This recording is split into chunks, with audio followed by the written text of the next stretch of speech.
नाशकारी बारिश आने वाली थी, लेकिन मुझे सामान जमा करने की बात पर मेरे माँ बाप ने तहखाने में बंद करके आत्मचिंतन करने के लिए छोड़ दिया। उसके बाद लगातार 2 महीने तक हुई भयानक बारिश ने पूरे शहर को डुबो दिया। मैं तहखाने में जिंदा डूबकर मर गया, जबकि मेरे माँ बाप, छोटे भाई और उस कुत्ते को लेकर पुराने घर भाग गए और बच निकले। जब मैंने दोबारा आंखें खोली तो देखा कि मैं पूरे सामान से लदा हुआ नए बड़े विला के दरवाजे पर खड़ा हूँ। सच में भगवान ने मेरी सुन ली। उन्होंने मुझे सर्वनाश आने से पहले ही वापस भेज दिया। पापा, मम्मी, भैया तो मेरे कुत्ते डॉजी से भी गया बीता है। मैं नहीं चाहता कि भैया यहाँ रहे। अरे मेरे बच्चे, चिंता मत करो। किसने कहा कि उसे यहाँ रहने देंगे? यहाँ तुम्हारे भाई का कोई कमरा नहीं है। तुम पुराने घर में जाकर रहो। 30वीं मंजिल की हवा अच्छी है, तुम्हारी सेहत के लिए भी बेहतर होगी। माँ बाप ने बिल्कुल पिछली जिंदगी की तरह मुझे पुराने घर भेजने की कोशिश की। पिछली बार मैं टूट गया था और शर्म छोड़कर यहीं रहने की जिद करने लगा था। नतीजा ये हुआ कि उन्होंने मुझे विला के तहखाने में बंद कर दिया और वहीं मेरी दर्दनाक मौत हो गई। मरने के बाद मेरी आत्मा पुराने घर पहुंची। तब पता चला कि माँ बाप छोटे भाई को लेकर पुराने घर भाग गए थे और इस तरह बच निकले।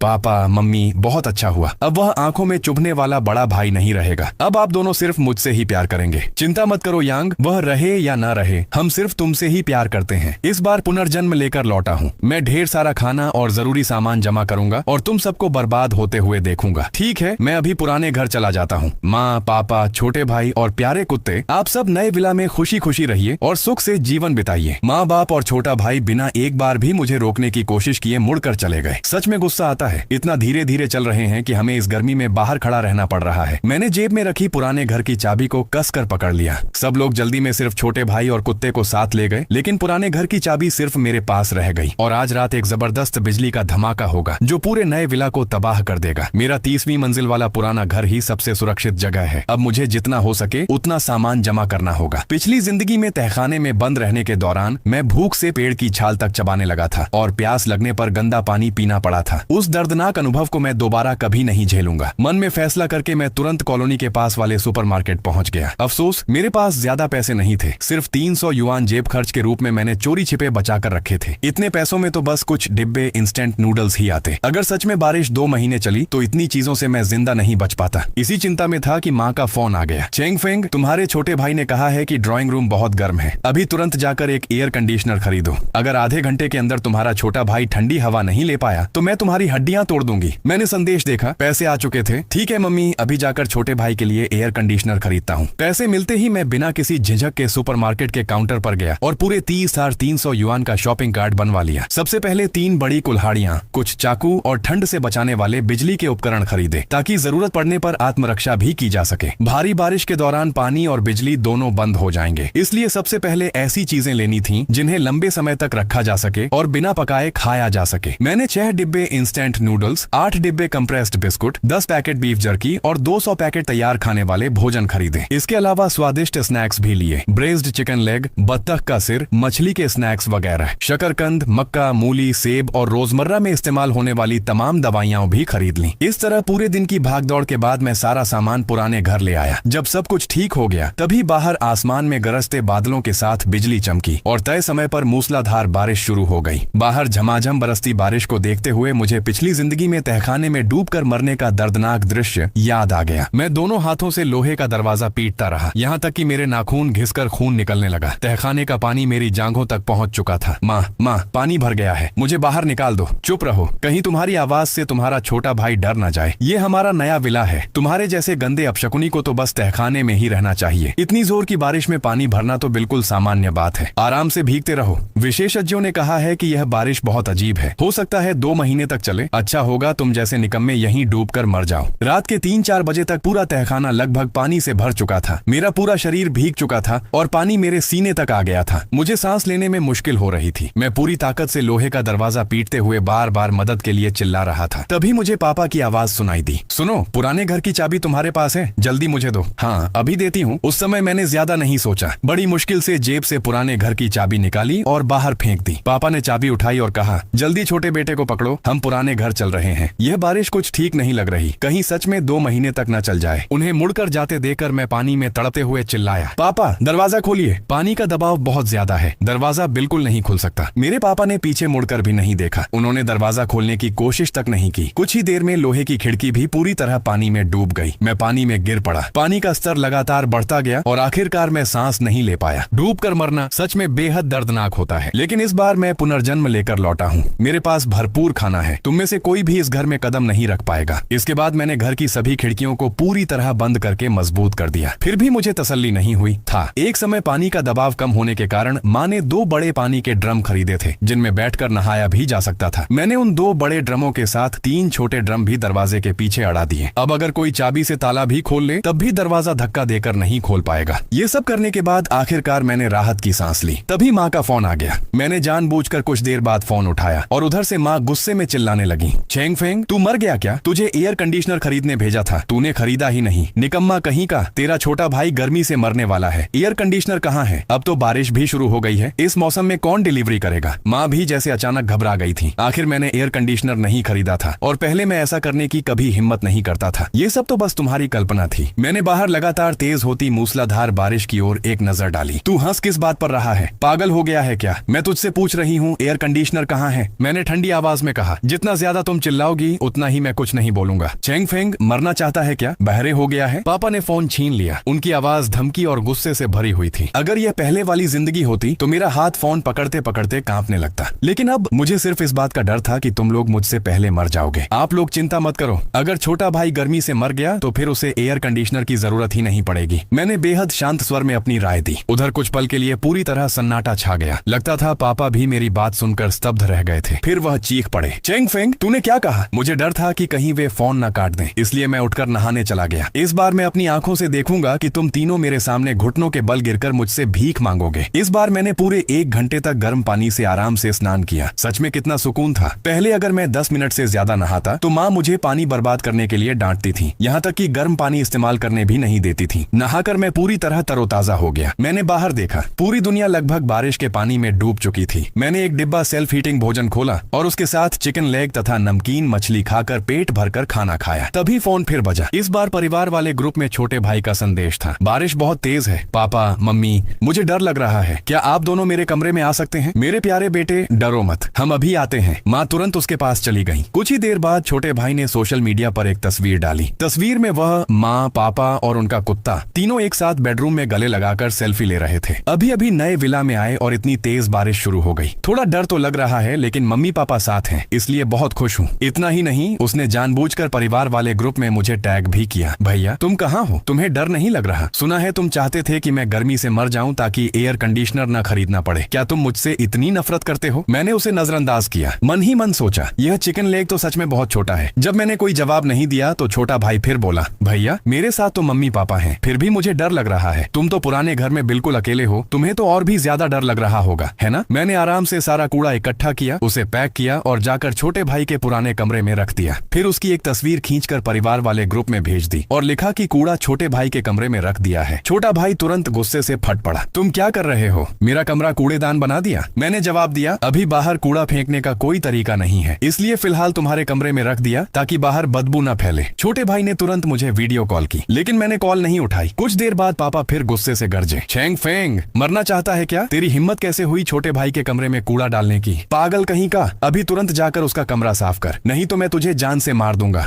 मैंने बस एक हंसने वाला इमोजी भेजा और फिर फोन बंद करके एक तरफ फेंक दिया। उस रात बिजली की गड़गड़ाहट और बारिश की आवाज सुनते सुनते मुझे जिंदगी की सबसे गहरी और मीठी नींद आई। जब मेरी आंख खुली तब भी आसमान पूरी तरह काला था। मूसलाधार बारिश अब भी लगातार जारी थी। फोन चालू करते ही देखा कि माँ पापा के दर्जनों मिस्ड कॉल पड़े हुए थे। पिछली जिंदगी की तरह ही आधी रात को उन्हें भी एहसास हो गया था कि कुछ गड़बड़ है और वे भागकर पुराने घर आ गए थे। मुझे किए गए ये सारे फोन सिर्फ इसलिए थे कि मैं दरवाजा खोल दूं। मैं ठंडी हंसी हंसते हुए दरवाजे के पास गया और उनकी बातें सुनने लगा। चेंग फेंग घर पर नहीं है, लगता है हमसे डांट खाने के डर से रातों रात कहीं छिप गया। छोटा भाई रोते हुए बोला, अब क्या करें, मैं बहुत थक गया हूँ, बहुत भूख लगी है, जल्दी दरवाजा खोलो। मेरे प्यारे बेटे घबराओ मत, पापा है ना। रोते रोते छोटा भाई मुझे गालियां देने लगा। सब उस निकम्मे चेंग फेंग की गलती है, उसने पुराने घर की चाबी विला में छोड़कर क्यों नहीं रखी? मैं उसका हाथ तोड़ दूंगा। हाँ हाँ, उसका हाथ तोड़ देंगे। उसी समय बारिश थोड़ी हल्की हुई और आसमान भी कुछ उजला दिखाई देने लगा। पापा खुशी से बोले, लगता है बारिश रुक रही है, चलो वापस विला चलते हैं। मैंने पहले ही कहा था कि भला बारिश 2 महीने तक कैसे चल सकती है? मेरा हाथ तोड़ोगे? तुम लोगों को शायद यह पता नहीं कि तुमने अभी अभी अपनी जिंदगी बचाने का इकलौता मौका खो दिया है। अगर तुम लोग इस बहुमंजिला इमारत में ही रहते तो बाढ़ से बच सकते थे और यहाँ इतने लोग रहते हैं कि किसी न किसी तरह खाने का इंतजाम भी हो जाता। लेकिन तुमने जिद करके फिर से विला लौटने का फैसला किया। जैसे ही वे लोग विला पहुंचे बारिश फिर पहले से भी ज्यादा तेज तेज हो गई। स्थानीय प्रशासन ने चेतावनी जारी कर दी। नदी का जल स्तर तेजी से बढ़ चुका था और अब वह तटबंध से बाहर निकलने वाला था। वह नदी हमारे आवासीय परिसर से केवल 1 किलोमीटर दूर थी। उधर सोसाइटी प्रबंधन ने भी सूचना दी कि भूमिगत पार्किंग की बिजली व्यवस्था खराब होने के कारण पूरे इलाके की बिजली काट दी गई है। कई जगह करंट फैल चुका था। सबको सख्त चेतावनी दी गई कि कोई भी पानी में न उतरे। जब पानी में करंट हो तो भला कौन उतरने की हिम्मत करेगा। तभी पापा ने परिवार वाले ग्रुप में संदेश भेजा, सुनो, तुम पहले बेटे को लेकर तीसरी मंजिल पर चली जाओ, नीचे पहली मंजिल पर मत जाना, पता नहीं कहां कहां करंट फैला हुआ है। माँ झुंझलाकर बोली, उफ, ये बारिश आखिर कब रुकेगी। मैं तो बेटे के लिए एक कटोरी नूडल्स भी नहीं बना पा रही हूँ। आखिर में वे तीनों फिर मुझे कोसने लगे। मैंने उनकी परवाह नहीं की, आराम से अपना दोपहर का खाना बनाया, पेट भरकर खाया, फिर बालकनी में बैठकर सेब खाने लगा। उस समय बाहर हर तरफ सिर्फ पानी ही पानी था। सोसाइटी के नीचे की सारी सड़कें पूरी तरह डूब चुकी थीं। यहाँ तक कि चौक पर लगे लंबे लैंडस्केप लैंप का आधा हिस्सा भी पानी में समा चुका था। इसका मतलब था कि सोसाइटी में कम से कम आधा मीटर पानी भर चुका था। 5वें दिन वह पूरा लैंडस्केप लैंप पानी में डूब गया। 7वें दिन उसके ऊपर का हिस्सा भी दिखाई देना बंद हो गया। उसी दिन अचानक नदी की दिशा से बाढ़ का एक भयंकर सैलाब आ गया। पूरा आवासीय परिसर अफरा तफरी में डूब गया। हर तरफ लोग चिल्ला रहे थे, नदी का बांध टूट गया है, जल्दी ऊंची जगह भागो। चारों ओर सिर्फ पानी ही पानी था। पूरा इलाका पूरी तरह अराजक हो चुका था। मैंने तुरंत जाकर घर का दरवाजा जांच लिया। सब कुछ बिल्कुल सुरक्षित था। तब मैं निश्चिंत होकर सोफे पर लेट गया। मोबाइल में अब भी नेटवर्क था। कई दिनों से शांत पड़े परिवार वाले ग्रुप में फिर संदेश आने लगे। पापा ने लिखा, मुझे एक पावर बैंक मिल गया है और मैंने फोन चार्ज कर लिया। तुम लोगों का क्या हाल है। माँ ने जवाब दिया, मैं दूसरी मंजिल की बालकनी में फंसी हूँ, लगता है यहाँ भी करंट है, इसलिए हिलने की हिम्मत नहीं हो रही। फिर लिखा, सुनो, हम सामने वाले मकान की छत पर छिपे हुए हैं, मैं नूडल्स का एक पैकेट ऊपर ले आई हूँ, कुछ दिन तो भूखे नहीं मरेंगे, तुम कैसे हो। पापा ने लिखा, मुझे एक टूटी हुई प्लास्टिक की नाव मिल गई है, पानी में बहकर आई थी, अब उसी के सहारे हूँ। छोटा भाई रोते हुए बोला, पापा मुझे बहुत भूख लगी है, मैं अब और सहन नहीं कर सकता, जल्दी मेरे लिए कुछ खाने का इंतजाम करो। माँ उसे दिलासा देते हुए बोली, मेरे प्यारे बेटे रो मत, मैंने सामने वाले विला में लोगों को देखा है, थोड़ी देर में जाकर उनसे कुछ खाने के लिए मांगती हूँ। खाना मांगने की क्या जरूरत है, क्या तुम्हें पता नहीं मैं इस समय गर्मा गर्म सेल्फ हीटिंग हॉट पॉट और पहले से पकाए हुए बड़े बड़े चिकन खा रहा हूँ। चिकन विंग्स, मीठा कोला, लाल लाल सेब, इतना खाना था कि खत्म ही नहीं हो रहा था, बिल्कुल खत्म नहीं हो रहा था। चेंगफेंग हरामजादे, तुझे इतना सारा खाना कहाँ से मिला, अभी के अभी हमारे पास लेकर आ। चेंगफेंग, क्या तुम मुझे बचाने आ रहे हो, पिछली बार दरवाजा क्यों नहीं खोला था, मरना चाहते हो क्या। मैंने आराम से गर्मा गर्म हॉट पॉट खाते हुए कहा, दोस्तों बस एक छोटा सा हॉट पॉट खा रहा हूँ, लाइक करना मत भूलना। कुछ साल पहले माँ 2 महीने तक अस्पताल में भर्ती थी। मैंने दिन रात उनकी सेवा की थी, इतनी मेहनत की कि थक कर खून की उल्टियां होने लगी थी, लेकिन माँ ने उल्टा मुझे ही डांटा कि मैं समझदार नहीं हूँ। उस समय मेरा दिल पूरी तरह टूट गया था। मैंने घर छोड़कर कभी वापस न आने का फैसला कर लिया था, लेकिन तभी पापा ने अचानक मुझे गले लगाया। चेंगफेंग, तुम्हारी देखभाल के लिए धन्यवाद, पापा सच में तुम्हारे बहुत आभारी हैं। उस समय मैं फूट फूट कर रो पड़ा। मुझे लगा कि आखिरकार किसी ने मेरी परवाह की है। मेरे दिल का सारा गुस्सा उसी पल गायब हो गया। मैंने घर छोड़ने का इरादा छोड़ दिया और फिर से बिना शिकायत सबकी सेवा करने वाला बेटा बन गया। अब सोचता हूँ मेरे पापा सच में बहुत चालाक थे। उन्होंने बस 2 मीठे शब्दों से मेरा सारा गुस्सा खत्म कर दिया और मुझे खुद इसका एहसास भी नहीं हुआ। ये सोचकर आज भी मेरे रोंगटे खड़े हो जाते हैं। अब उनके उन बनावटी चिंता भरे संदेशों को देखकर मुझे पहले कभी न हुई घिन महसूस हो रही थी। मैंने जवाब दिया, मैं कहीं बाहर नहीं जाऊंगा, आप लोगों ने ही तो मुझे पुराने घर में रहने के लिए मजबूर किया था, अब मैं यहीं रहूंगा। पापा ने तुरंत लिखा, बाहर मत निकलना, पापा को सच में डर है कि तुम्हें कुछ हो जाएगा। वैसे हमारे विला इलाके के कुछ लोग मिलकर खुद ही बचाव अभियान चला रहे हैं। किसी के पास रबर की नाव है, तुम अकेले पुराने घर में रह रहे हो, इसलिए हमें चिंता हो रही है। मौका मिलते ही हम नाव से तुम्हें लेने आएंगे, तब दरवाजा जरूर खोलना। देखा, आखिरकार उसकी असली मंशा सामने आ ही गई। मैं उसे अच्छी तरह डांटने ही वाला था कि तभी माँ का व्यवहार भी अचानक बदल गया। उन्होंने बड़े प्यार से लिखा, चेंगफेंग, ये अजीब बारिश बहुत खतरनाक है, पूरा परिवार साथ रहेगा तभी एक दूसरे का सहारा बन पाएंगे, तुम अपना ख्याल रखना, तुम्हें कुछ नहीं होना चाहिए। यहाँ तक कि छोटे भाई ने भी मुस्कुराते हुए इमोजी भेजा, भैया हमारा इंतजार करना, पूरा परिवार फिर से एक हो जाएगा, हम सब ठीक रहेंगे। मैं होंठों पर हल्की मुस्कान लाकर बोला, परिवार, कौन सा परिवार। मैं मन ही मन हिसाब लगाने लगा। अगर सच में उन्हें रबर की नाव मिल गई तो यहाँ वापस आना उनके लिए मुश्किल नहीं होगा। अब पानी सबसे बड़ी समस्या नहीं थी, सबसे बड़ी समस्या खाना था। भूख धीरे धीरे इंसान की समझदारी छीन लेती है और ज्यादा समय नहीं लगेगा कि लोग सिर्फ एक रोटी के लिए एक दूसरे की जान लेने को तैयार हो जाएंगे। अगर वे यहाँ आकर देख लेते कि मेरे पास इतना सारा खाना है तो मेरे लिए बहुत बड़ा खतरा पैदा हो जाएगा। लेकिन अगर मैं पहले ही सबको यह यकीन दिला दूं कि मैं सुरक्षित हूँ तो असली खतरा मेरे लिए नहीं बल्कि उनके लिए होगा। वैसे भी उन्हें रोकना अब संभव नहीं था, तो क्यों ना उन्हें एक जबरदस्त झटका दिया जाए। मैंने जवाब भेजा, आप लोग बहुत अच्छे हैं, जल्दी आइए, मैं हर समय दरवाजा खोलने के लिए तैयार हूँ। मैंने मीठे मीठे झूठ बोल दिए। माँ ने जवाब दिया, हमारा अच्छा बेटा, हमारा इंतजार करना। बिल्कुल, मैं इंतजार करूंगा। तुम लोगों की बर्बादी अपनी आंखों से देखने के लिए। योजना बन जाने के कुछ ही समय बाद इंटरनेट भी पूरी तरह बंद हो गया। अब पानी, बिजली और नेटवर्क तीनों गायब थे। पूरा शहर पूरी तरह ढह चुका था। बारिश रुकने में अभी 1 महीने से भी ज्यादा समय बाकी था। बाहरी दुनिया से कोई भी यहाँ तक पहुँच ही नहीं सकता था। इतने गहरे पानी में हेलीकॉप्टर से राहत सामग्री पहुँचाना भी लगभग असंभव था। अगर मैं यह बात किसी से कहता तो शायद कोई यकीन नहीं करता। लेकिन अब असली प्रलय शुरू हो चुकी थी। मैं वापस कमरे में गया। बिजली की चमक का सहारा लेकर मैंने फिर से अपना सारा सामान गिना। पहाड़ की तरह लगे सेल्फ हीटिंग भोजन के डिब्बे, खनिज पानी की कतारें, जमीन पर बिखरे शकरकंद और मूली और तरह तरह के स्नैक्स, यह सब मिलाकर मैं अकेला इंसान आराम से 6 महीने तक जी सकता था। मैंने कोला की एक बोतल खोली। जीभ पर फूटते बुलबुलों का एहसास मुझे पहले कभी न मिली शांति दे रहा था। लेकिन मैंने बिल्कुल भी लापरवाही नहीं की। मैं फिर बालकनी में गया और बगल वाले फ्लैट की ओर देखने लगा। अगर माँ, पापा और छोटा भाई सच में लौट आए तो मैं उन्हें बगल वाले फ्लैट में रहने का सुझाव दूंगा। वह फ्लैट अभी तक खाली था। अंदर सिर्फ कच्चा निर्माण था। अभी तक न तो दरवाजा लगा था और न ही किसी ने उसे खरीदा था। दोनों फ्लैटों की बालकनियां एक दूसरे के काफी करीब थीं। बीच में सिर्फ एक दीवार और लोहे की जाली थी। कोई इंसान वहां से चढ़कर नहीं आ सकता था। लेकिन अगर डंडे के सहारे खाना एक दूसरे तक पहुंचाना हो तो यह बिल्कुल संभव था। और तब मैं आसानी से सारा निशाना उनकी तरफ मोड़ सकता था। सैकड़ों भूखी और लालची आंखें उनकी ओर टिक जाएंगी। उनका अंजाम क्या होगा, यह सोचकर ही मेरे होठों पर ठंडी मुस्कान आ गई। तीसरे दिन दोपहर में मूसलाधार बारिश अचानक फिर रहस्यमय तरीके से रुक गई। बस हल्की हल्की फुहारें बची थीं। यह झूठी राहत लोगों को एक नकली उम्मीद दे रही थी। इमारत में कई दिनों से भूखे प्यासे लोग लड़खड़ाते हुए खिड़कियों और गलियारों तक पहुंच गए। सब बाहर टकटकी लगाए उस बचाव दल का इंतजार कर रहे थे जो कभी आने वाला ही नहीं था। कोई आ रहा है, कोई आ रहा है। अरे सेना नहीं है, विला इलाके के लोग हैं। मैंने हाथ बांधकर नीचे झांका। अरे ये तो मेरा वही प्यारा परिवार था। मानना पड़ेगा सिर्फ 3 दिनों में उन्होंने सचमुच रबर की नाव का इंतजाम कर लिया था। हालांकि उनकी हालत बेहद खराब थी, लेकिन मौत के मुंह से बच निकलने की खुशी उनके चेहरों से साफ झलक रही थी। खासकर छोटा भाई, वह नाव चलाते चलाते रो रहा था और दूसरे हाथ में कुत्ते की टांग कसकर पकड़े हुए था। जब उन्होंने रबर की नाव को पानी में डूबी सीढ़ियों की रेलिंग से बांधा और इमारत के अंदर घुसे तो पूरे भवन में हलचल मच गई। अरे तुम लोग कहाँ से आए हो? तुम्हारे पास कुछ खाने का सामान है? थोड़ा हमें भी दे दो। मेरे बच्चे भूख से मर रहे हैं। लोग ऐसे टूट पड़े जैसे खून की गंध पाकर शार्क झपटती हैं। स्वाभाविक था, माँ पापा के पास कोई खाना नहीं था। उनकी सबसे कीमती चीज सिर्फ वही रबर की नाव थी। भीड़ से पीछा छुड़ाने के लिए पापा ने ऊपर की ओर इशारा करते हुए जोर से चिल्लाया, हटो सब हटो। मेरा बेटा 30वीं मंजिल पर रहता है। वह इस पूरी बिल्डिंग में सबसे अमीर है। उसके घर में ढेर सारा खाना भरा पड़ा है। हम उसी से खाना लेने जा रहे हैं। जो भी मुझे रोकेगा मैं उसे नहीं छोड़ूंगा। उनकी इस एक चीख ने सारी मुसीबत सीधे मेरे सिर पर डाल दी। भूख से बेहाल पड़ोसी यह सुनते ही चमक उठे। वे सब माँ पापा के पीछे पीछे 30वीं मंजिल की ओर चढ़ने लगे। कुछ ही देर में मेरे दरवाजे पर जोर जोर से दस्तक होने लगी। माँ पूरी ताकत से दरवाजा पीट रही थी। चेंग फेंग, पापा मम्मी आ गए हैं, जल्दी दरवाजा खोलो। वे इतनी बुरी तरह हाँफ रहे थे कि लगता था किसी भी पल भूख से गिर पड़ेंगे। इस बार मैंने घर में न होने का नाटक नहीं किया। मैंने तय किया कि अब तुम्हारे साथ थोड़ा खेल खेला जाए। मैं तेजी से दरवाजे तक गया, हैंडल पकड़कर ताला घुमाने का नाटक किया और साथ ही अंदर लगी लोहे की रॉड को और मजबूती से अड़ा दिया। मैंने जोर से कहा, पापा मम्मी, लगता है ताला खराब हो गया है। मैंने बहुत कोशिश की लेकिन खुल ही नहीं रहा। क्या नहीं खुल रहा? पापा का चेहरा एकदम बदल गया। उन्होंने गुस्सा दबाते हुए कहा, चेंग फेंग, एक बार और कोशिश करो। शायद नमी की वजह से ताला जाम हो गया है। जरा जोर लगाओ। माँ भी जल्दी जल्दी बोली, चेंग फेंग, जल्दी दरवाजा खोलो। तुम्हारे छोटे भाई को तेज बुखार है। मुझे याद है घर में बुखार की दवा रखी हुई है। मैंने बाहर से जवाब दिया, मैं फिर कोशिश करता हूँ। मुझे भी बहुत चिंता हो रही है। पता नहीं इस बेकार ताले को क्या हो गया है। यह कहते हुए मैं दरवाजे पर उंगलियां हल्के हल्के थपथपाता रहा, मानो सचमुच पूरी ताकत से ताला खोलने की कोशिश कर रहा हूँ। मैं जानबूझकर ताले पर लयबद्ध तरीके से खरोंचने की आवाज करता रहा ताकि ऐसा लगे जैसे मैं पूरी कोशिश से ताला खोल रहा हूँ। चेंग फेंग, क्या तुम जानबूझकर ऐसा कर रहे हो? तुम हमें अंदर आने ही नहीं देना चाहते। छोटा भाई गुस्से से चिल्लाया, तुम ऐसा कैसे कह सकते हो? मैं सच में पूरी कोशिश कर रहा हूँ। निकम्मे, तेरे जैसे बेकार इंसान का क्या फायदा? पिछली रात उसने पूरी ताकत से दरवाजा तोड़ने की कोशिश की थी, लेकिन स्टोर रूम के पीछे लगा मजबूत लोहे का दरवाजा जरा भी नहीं हिला। उल्टा उसका कंधा ही चोटिल हो गया। माँ ने भी आकर दरवाजे को धक्का मारा। जब उन्हें भी समझ आ गया कि दरवाजा नहीं खुलेगा तो गुस्से में बोली, चेंग फेंग, एक बार और कोशिश कर, किसी भी तरह दरवाजा खोल। सच में नहीं खुल रहा। बाहर कई पड़ोसी तमाशा देख रहे थे, इसलिए मैंने जानबूझकर उन्हें भी इस खेल में शामिल कर लिया। चाचा चाची, अंकल आंटी, मेरे घर में खाना है। आप लोग भी मिलकर दरवाजा धक्का मारिए, शायद ताला थोड़ा ढीला हो जाए। यह बात मानो तालाब में बम गिरने जैसी थी। जो लोग अब तक सिर्फ देख रहे थे वे तुरंत उत्साहित हो उठे। खाना है शाओलिन, यह बात तुमने खुद कही है। चलो सब मिलकर धक्का लगाते हैं। खाने के लिए दरवाजा तोड़ना भी पड़े तो कोई बात नहीं। अगले ही पल बाहर जोर जोर से दरवाजा पीटने की आवाजें गूंजने लगीं। 1 2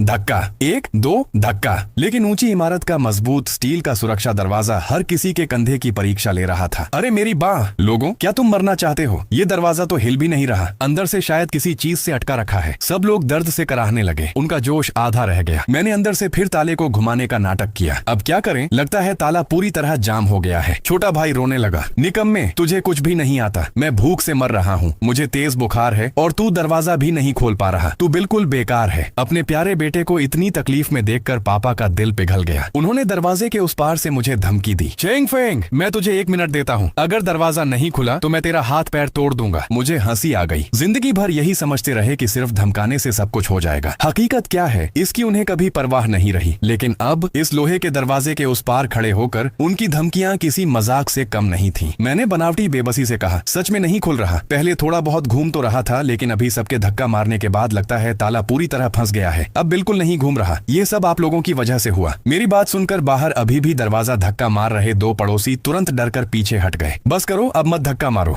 जितना ज्यादा धक्का मारोगे उतना ही ताला फंस जाएगा, फिर तो किसी को भी खाना नहीं मिलेगा। छोड़ो यार, ये दरवाजा बहुत मजबूत है, कहीं अपनी हड्डियां ही न तोड़वा लें। कई पड़ोसी बड़बड़ाते हुए वहां से चले गए। वे तो सिर्फ थोड़ा फायदा उठाने आए थे। अब जब उन्हें कोई उम्मीद नहीं दिखी तो उन्होंने अपनी बची खुची ताकत भी यहाँ बर्बाद करना ठीक नहीं समझा। पहला संकट तो टल गया, लेकिन दूसरा संकट तुरंत सामने आ गया। माँ, पापा और छोटा भाई इतनी आसानी से हार मानने वाले नहीं थे। पापा अचानक बोले, हम बगल वाले फ्लैट में जा सकते हैं, वहाँ से बालकनी के रास्ते चेंग फेंग हमें खाना दे सकता है। बगल वाला 302 नंबर फ्लैट अभी तक बिका नहीं था, उसमें दरवाजा तक नहीं लगा था। जब भी मुझे घर में डांट पड़ती या दुख होता, मैं जाकर वहीं छिप जाता था। और छोटा भाई, उसे तो हमारे दोनों फ्लैटों की बालकनी में खेलना सबसे ज्यादा पसंद था। वह अक्सर अपनी बालकनी से मुझे आवाज देता, भैया इधर आओ। मैं कहता, आ रहा हूँ। फिर वह 301 नंबर की बालकनी से एक लंबी डंडी पर खाना बांधकर मेरी ओर बढ़ाता। जैसे ही मैं उसे लेने के लिए हाथ बढ़ाता, वह अचानक डंडी वापस खींच लेता, फिर जोर जोर से हंसता, हा हा हा, भैया मैं तो बस मजाक कर रहा था। वह बालकनी मेरे लिए दुःस्वप्न थी, लेकिन उसके लिए खेल का मैदान। उसे दोनों बालकनियों का हर कोना अच्छी तरह याद था, इसलिए जैसे ही उसने देखा कि मैं दरवाजा नहीं खोल पा रहा, उसे तुरंत बालकनी का रास्ता याद आ गया। माँ पापा ये सुनकर खुशी से झूम उठे। उन्होंने जल्दी जल्दी कहा, चेंग फेंग, खाना लेकर बालकनी में आओ, किसी तरह हमें दे दो। वे छोटे भाई को लेकर बगल वाले फ्लैट की ओर दौड़ पड़े। यह देखकर बाकी पड़ोसी भी उनके पीछे पीछे चल पड़े। कुछ ही देर में सामने वाली बालकनी लोगों से खचाखच भर गई। 10-15 लोग बालकनी में ठूसे हुए मेरी ओर देख रहे थे। पीछे और भी कई लोग थे जिन्हें जगह तक नहीं मिल रही थी। वे भूखी बतखों के झुंड की तरह एक दूसरे पर चढ़े जा रहे थे। उनमें कई परिचित चेहरे भी थे। 3003 वाले वांग शेन, 301 वाले दादा जाओ। उन्हें देखकर मेरे मन का तनाव थोड़ा कम हुआ। असल में मेरी जिंदगी में कुछ अच्छी यादें भी थीं। जब पापा मुझे पीटते थे तब वांग शेन आकर उनसे मुझे छोड़ देने की विनती करते थे। दादा झाओ अपने घर में तरबूज उगाते थे। कभी कभी वे मुझे एक तरबूज दे देते थे। अगर देखते कि मैं घर में अकेला हूँ तो मुझे चुपके से बुलाकर खाने को कहते, ताकि माँ पापा लौटकर मुझे भूखा न पाए। ऐसी छोटी छोटी बातें मुझे बहुत दिनों तक खुश रखती थी। शायद अगर मैं सही तरीके से लोगों का नेतृत्व करूं तो ये लोग इतने जल्दी हैवान नहीं बनेंगे। मुझे बस संभावित खतरे को कम करना था। निकम्मे, क्या कर रहा है, जल्दी अपने भाई को खाना दे। पापा अधीर होकर चिल्लाए। माँ एक तरफ लार निगल रही थी और दूसरी तरफ छोटे भाई का सिर सहला रही थी। दवा भी जल्दी भेज देना, तुम्हारे भाई को 2 दिन से तेज बुखार है। छोटे भाई का चेहरा लाल था, वह सचमुच बीमार लग रहा था। लेकिन मेरे सामने आते ही उसकी अकड़ फिर लौट आई। उसने मेरी तरफ इशारा करते हुए कहा, भैया वही वाला इस्तेमाल करो, जल्दी खाना भेजो, अभी इसी वक्त। ठीक है, इंतजार करो। ये सुनते ही भीड़ की आंखें हरी पड़ गईं। हर कोई लार टपका रहा था। भूख ने उन्हें लगभग पागल बना दिया था। छोटा भाई जैसे आखिरी ताकत जुटाकर चिल्लाया, पापा मुझे दो। उसने बारिश में भीगते हुए हाथ जितना हो सके उतना आगे बढ़ा दिया। मैंने एक पैकेट इंस्टेंट नूडल्स डंडी से बांधा और उसकी ओर बढ़ाया, लेकिन अगले ही पल मैंने उसी डंडी से उसके हाथ पर जोर से मार दिया। उसकी बाह गोरी और मुलायम थी। मेरे एक ही वार से वह सूज गई। वह दर्द से चीख उठा, क्या कर रहे हो भैया, तुम पागल हो गए हो क्या, तुमने मुझे क्यों मारा। माँ पापा दोनों गुस्से से चिल्ला उठे, तुम पागल हो गए हो क्या, तुम अपने छोटे भाई को क्यों मार रहे हो। मैंने शांत स्वर में कहा, पापा मम्मी जरा चारों तरफ देखिए, इतने सारे अंकल आंटी यहाँ खड़े हैं। मेरे पास सिर्फ इतना ही इंस्टेंट नूडल्स और मिनरल वाटर बाहर देने के लिए है। सबको खाना चाहिए, सिर्फ वही पहले क्यों ले। मैंने ऊंची आवाज में सबको संबोधित किया, सुनिए सब लोग, अब से खाना जिंदगी बचाने वाली चीज है, इसलिए नियम बनेंगे। जिनके घर में बुजुर्ग, गर्भवती महिलाएं या छोटे बच्चे हैं उन्हें पहले मिलेगा, बाकी सभी लोग लाइन में खड़े होंगे। मेरी यह बात सुनते ही जो लोग मुझे अभी तक नालायक बेटा समझ रहे थे, उनकी नजर में मैं अचानक सबकी भलाई सोचने वाला इंसान बन गया। शाओलिन बिल्कुल सही कह रहा है। हाँ, सिर्फ इसलिए कि वह तुम्हारा बेटा है, उसे पहले क्यों मिले, सब लाइन में लगेंगे। असल में हालांकि लोग कई दिनों से भूखे थे, लेकिन अभी तक उनकी इंसानियत पूरी तरह खत्म नहीं हुई थी। बस किसी एक इंसान को आगे बढ़कर नियम बनाने की जरूरत थी। बाकी लोग अपने आप उसका पालन करने लगते थे। मेरा उद्देश्य बहुत सीधा था, उस दिखावटी प्यार करने वाले परिवार को अच्छी तरह सबक सिखाना। तभी वांग शेन धीरे से बोले, श्याओ फेंग, धन्यवाद। मेरी माँ की तबीयत पहले से ही बहुत खराब है, कई दिनों से भूखी भी है। क्या तुम मुझे एक पैकेट ब्रेड दे सकते हो? वांग शेन बाकी लोगों की तरह आगे धक्का मुक्की नहीं कर रहे थे। वे चुपचाप एक कोने में खड़े थे। मैंने बिना कुछ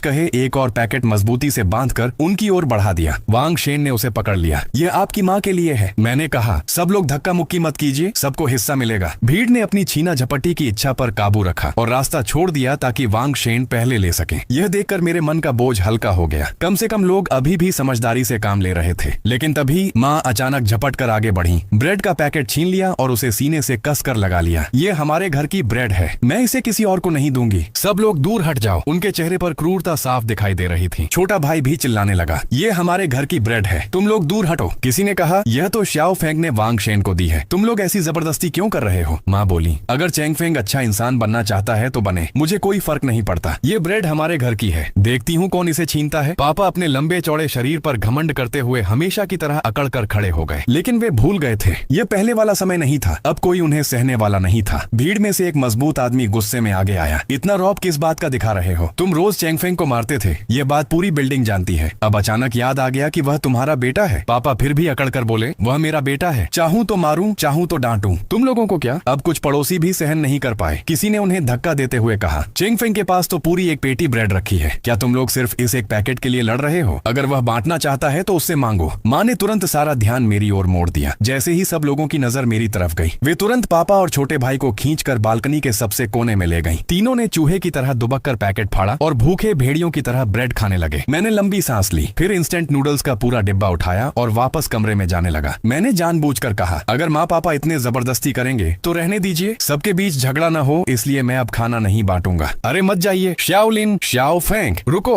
उधर माँ तुरंत चिल्लाई, देखा तुम लोग इसकी तरफदारी कर रहे थे, असल में यह बहुत स्वार्थी है। अब खाना बांटना बंद कर दिया ना? अब समझे कि हम इसे क्यों मारते थे? यह जन्मजात कमीना है, जानबूझकर तुम लोगों से खेल रहा था। इसकी असलियत से धोखा मत खाना। मैंने उनकी इस नौटंकी पर ठंडी हंसी हंसी, फिर वापस कमरे में गया और एक बड़ा सा थैला उठाकर बाहर आ गया। मैं मुस्कुराया, अभी तो मैं बस मजाक कर रहा था। देखिए ये क्या है? मैंने थैले में से 10 गर्मा गर्म सेल्फ हीटिंग भोजन के डिब्बे निकाले, फिर वैक्यूम पैक किए हुए बड़े पैकेट बीफ जर्की के निकाले और अंत में एक पूरा टब साफ सुथरे ताजा शकरकंदों से भरा हुआ बाहर रखा। सेल्फ हीटिंग चावल, बीफ। उसी पल पूरी बालकनी में सिर्फ लोगों के लार निगलने की आवाज सुनाई दे रही थी। चेंग फेंग, तुम्हारे पास इतना सारा खाना? माँ घबरा कर बोली, बेटा ये सब बाहर वालों को मत बांटो, माँ पापा इसे तुम्हारे लिए संभाल लेंगे। छोटा भाई चिल्लाया, भैया मुझे सेल्फ हीटिंग चावल चाहिए, वह बीफ वाला पैकेट भी मुझे दो, जल्दी दो। मैंने शांत स्वर में कहा, माँ पापा और छोटे भाई को छोड़कर बाकी सब लोग यह खाना बांट सकते हैं, किसी और वजह से नहीं, बस इसलिए कि आप सबने हमेशा मेरा ख्याल रखा। मैंने दादा झाओ की ओर देखा, दादा झाओ कृपया आप बांटने की जिम्मेदारी संभालिए। ये 10 भोजन के डिब्बे पहले बुजुर्गों और बच्चों को दीजिए और बीफ जर्की तथा शकरकंद बाकी लोगों में बराबर बांट दीजिए। दादा झाओ की आंखें भर आईं। श्याओ फेंग, मैंने सच में तुम्हें गलत नहीं पहचाना, मैं बांटता हूँ, जो भी छीना झपट्टी करेगा पहले मुझसे निपटना होगा। मैंने लंबी डंडी के सहारे लगातार सामान पहुंचाना शुरू किया। शकरकंद हवा में सुंदर चाप बनाते हुए उड़ते और भूख से बेहाल पड़ोसियों के हाथों में गिरते। माँ पापा और छोटे भाई के चेहरे देखने लायक थे, वे गुस्से और जलन से जैसे खून की उल्टी करने वाले हों। उन्हें देखकर मुझे लगा आज यह खाना बांटना सच में सार्थक था। असल में खाना बांटने के मेरे 2 उद्देश्य थे। पहला, आसान चुकाना, क्योंकि इस इमारत में कई लोग ऐसे थे जिन्होंने सालों तक मेरे साथ अच्छा व्यवहार किया था। उन्होंने मुझे इंसानियत की थोड़ी सी गर्माहट दी थी। दूसरा, भविष्य की मुसीबतों को रोकना। अब पूरी बिल्डिंग जान चुकी थी कि मेरे घर में बहुत सारा खाना है, अगर हालात और बिगड़े तो भूख इंसानों को पागल बना देगी। उस समय सबसे बड़ा निशाना मैं ही बनूंगा। भले ही कोई मेरे घर का दरवाजा न तोड़ पाए, लेकिन जब 2 महीने बाद सब कुछ सामान्य होगा तो मैं फिर इस समाज में कैसे रहूंगा? इसलिए लोगों से पूरी तरह नाता तोड़ लेना सही नहीं था। मैं दूसरों की तकलीफों पर पत्थर दिल नहीं बनना चाहता था। आखिर यह दुनिया सचमुच हमेशा के लिए खत्म तो नहीं होने वाली थी। हाँ, एक बात अलग थी, अपने परिवार की तकलीफ देखकर मुझे जरा भी दुख नहीं हो रहा था। कुछ ही देर में सब लोग खुशी खुशी बातें करने लगे, हंसी की आवाजें गूंजने लगी। ऐसा लग रहा था मानो बाहर की मूसलाधार बारिश रुक चुकी हो। धीरे धीरे लोग अपने अपने घर लौटने लगे। सबसे आखिर में वांग शेन गए। जाते जाते उन्होंने मुझे एक लॉलीपॉप दिया। माफ करना श्याओ फेंग, मैंने इसे इतने दिनों से संभाल कर रखा था, खुद भी नहीं खाया, अब यह तुम्हारे लिए। धन्यवाद। मैंने कागज खोलकर लॉलीपॉप मुंह में रखा। उसकी मिठास धीरे धीरे पूरे मुंह में फैल गई। अब वहाँ सिर्फ माँ, पापा और छोटा भाई रह गए थे। अभी तक भीड़ के कारण पापा कुछ नहीं कर पाए थे, लेकिन जैसे ही सब लोग चले गए वे फिर अपने असली रूप में आ गए। नालायक, इतना सारा खाना सबको बांट दिया, तेरा दिमाग खराब हो गया है क्या? माँ भी बोली, सही कहा, कम से कम उन्हें महंगे दाम पर बेच तो सकता था, एक शकरकंद एनसॉट में भी बेचता तो लोग खरीद लेते। छोटा भाई चिल्लाया, भैया मुझे भी हिस्सा दो। दूसरे दूसरों की चिंता क्यों कर रहे हो? मैं तुम्हारा छोटा भाई हूँ, मैंने ठंडे स्वर में कहा। अब मैं तुम्हारा भाई हो गया? अभी थोड़ी देर पहले तो मेरा हाथ तोड़ने की बात कर रहे थे। इतना कहकर मैं मुड़ा और अंदर चला गया। पीछे से माँ पापा की गालियां लगातार आती रही। वे बगल वाले फ्लैट में पागलों की तरह चिल्लाते रहे, दीवारें पीटते रहे, दरवाजा तोड़ने की कोशिश करते रहे, लेकिन मैंने उनकी तरफ बिल्कुल ध्यान नहीं दिया। उस रात मुझे वर्षों बाद सच्ची शांति महसूस हुई। अगली सुबह उठते ही मैं सबसे पहले बालकनी में गया। माँ पापा और छोटा भाई पहले से ही वहाँ मेरा इंतजार कर रहे थे। बेटा, हमसे गलती हो गई, थोड़ा सा खाना दे दो। बेटा बाहर आओ, हम सच में तुमसे प्यार करते हैं, कल हमसे बहुत बड़ी गलती हो गई। छोटा भाई भी रोने लगा। भैया, मुझसे गलती हो गई, मैं आगे से तुम्हें कभी परेशान नहीं करूंगा, मुझे बचा लो, मेरे सिर में बहुत दर्द हो रहा है। उसी समय वांगशेन एक गर्भवती महिला को सहारा देकर वहाँ लाए। वह 28वीं मंजिल पर रहने वाली अध्यापिका छिन थी। वे मेरी प्राथमिक विद्यालय की हिंदी मूल कहानी में चीनी भाषा की शिक्षिका थी। वांगशेन बोले, श्याओ फेंग, अध्यापिका छिन को तेज बुखार है, उनके पति टीवी स्टेशन में फंसे हुए हैं और वापस नहीं आ पा रहे। वह गर्भवती है, इसलिए कोई भी दवा बिना सोचे समझे नहीं खा सकती। सुना है तुम्हारे पास बच्चों की बुखार की दवा या इबुप्रोफेन है। अध्यापिका छिन ने शर्मिंदा होकर कहा। चेंग फेंग, मुझे सच में माफ करना, मेरे पास कोई और रास्ता नहीं बचा। मेरे पेट में बच्चा है, उसे कुछ नहीं होना चाहिए। मैं बिना कुछ बोले तुरंत अंदर गया, पूरी एक बोतल इबुप्रोफेन लेकर वापस आया। अध्यापिका छिन, यह लीजिए। मैंने दवा की बोतल डंडी से बांधकर उनकी ओर बढ़ा दी। उन्होंने हाथ बढ़ाया, बस दवा पकड़ने ही वाली थी कि जो छोटा भाई अभी तक जमीन पर पड़ा था अचानक बिजली की तरह उठकर झपटा। उसने दवा की बोतल छीन ली और कसकर पकड़ ली। वह गुस्से से चिल्लाया, चेंग फेंग, क्या तुम इंसान भी हो? मैं तुम्हारा छोटा भाई हूँ, तुम मुझे नहीं बचाओगे लेकिन बाहर वालों को बचाओगे। वांगशेन तुरंत बोले, अरे तुम गर्भवती महिला की दवा क्यों छीन रहे हो? जल्दी वापस करो। ये कहते हुए उन्होंने हाथ बढ़ाकर दवा वापस लेने की कोशिश की। वांगशेन दवा की बोतल वापस लेने के लिए आगे बढ़े। यह देखकर माँ पापा के भीतर अपने बेटे को बचाने की प्रवृत्ति फूट पड़ी। माँ ने एक जोरदार लात वांगशेन के पेट में मारी, जिससे वे लड़खड़ाकर जमीन पर गिर पड़े। मेरे बेटे की दवा छीनने की हिम्मत किसकी हुई? यह सारी दवा हमारे घर की है, यह मेरी है। दवा के लिए छीना झपट्टी के दौरान छोटे भाई ने गलती से अध्यापिका छिन को धक्का दे दिया। रुको! अध्यापिका छिन का संतुलन बिगड़ गया और वे जोर से जमीन पर गिर पड़ी। वांगशेन घबराकर चिल्लाए, जल्दी किसी को बुलाओ, अध्यापिका छिन को खून बह रहा है, कोई है? जल्दी आइए। इस परिवार ने एक गर्भवती महिला पर हाथ उठाया है। उनकी यह चीख पूरी इमारत में गूंज गई। कई लोग दौड़ते हुए वहां पहुंचे। सामने का दृश्य देखकर सब स्तब्ध रह गए। भीड़ में से डॉक्टर जैसे दिखने वाले एक पड़ोसी तुरंत आगे आए। बुरा हुआ, शायद प्लेसेंटा समय से पहले अलग हो गया है, इनका समय से पहले प्रसव हो सकता है। सब लोग जल्दी मदद करो, मैं प्राथमिक उपचार करता हूँ। लोग घबराहट में तुरंत उनके चारों ओर घेरा बनाकर खड़े हो गए। उधर कुछ हट्टे कट्टे आदमी लाल आंखों से छोटे भाई को घूर रहे थे। वह अब भी इबुप्रोफेन की बोतल कसकर पकड़े हुए था। जल्दी दवा वापस लो, अध्यापिका छिन को अभी इसकी जरूरत है। छोटा भाई पागलों की तरह चिल्लाया, इबुप्रोफेन मेरी है, मेरी, जो भी पास आएगा मैं उसे काट खाऊंगा। उसने बोतल का ढक्कन खोल लिया और दवा मुंह में डालने ही वाला था। आखिर कुछ ताकतवर लोग खुद को रोक नहीं पाए, वे एक साथ उस पर टूट पड़े। पापा उसे बचाने की कोशिश करने लगे, लेकिन इस बार कोई भी उनकी परवाह करने वाला नहीं था। गर्भवती औरत पर भी हाथ उठाते हो, मारो इसे। अगले ही पल लात घूंसों की बरसात शुरू हो गई। कुछ ही बार में पापा जमीन पर गिर पड़े। आखिरकार इबुप्रोफेन की बोतल छोटे भाई से छीन ली गई और डॉक्टर के हाथ में पहुंचा दी गई। छोटा भाई रोते हुए चिल्लाया, पापा! वह मेरी दवा थी। पापा ने जल्दी से उसे दिलासा दिया, घबराओ मत बेटे, पापा अभी बाहर जाकर तुम्हारे लिए दवा ढूंढ कर लाते हैं। छोटा भाई जिद करने लगा, नहीं, मुझे अभी चाहिए, मुझे अभी दवा चाहिए, मुझसे दर्द सहा नहीं जा रहा। पापा बोले, ठीक